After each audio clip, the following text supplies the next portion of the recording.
So I'm going to show you why it's important for you guys to follow the expectations I've given you. So here we have a file.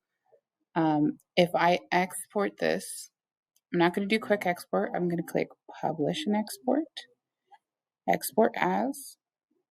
If I export this as a PNG or as a JPEG, right now, because you can see the white on the image, it means that it's going to send me an image with all the white in it. So let's even, I'm telling you guys to save it as a PNG and I'll show you why, but right now our PNG has white in the background.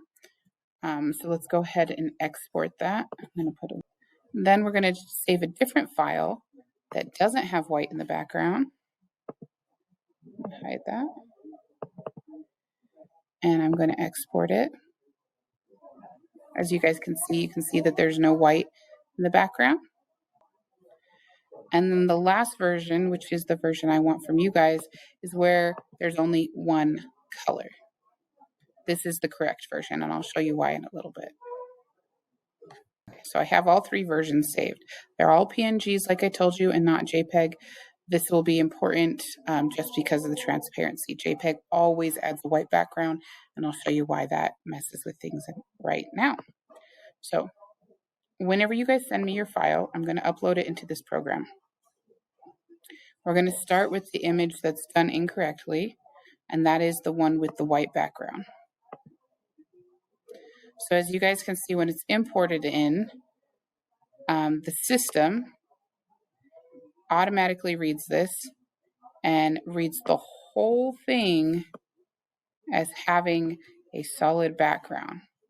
So if I click continue, when it goes to cut everything out, it's going to cut it like this giant gray square.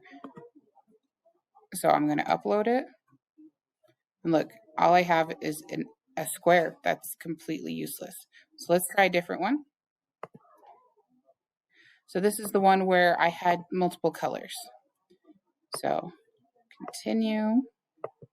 So as you guys see, whenever it cuts it out, it's going to fill in the color area with one solid color, unless I go in and do a bunch of extra work, which I don't have the time to do. So as your production team, I've said I can only afford to do one color. So let's try it with one color.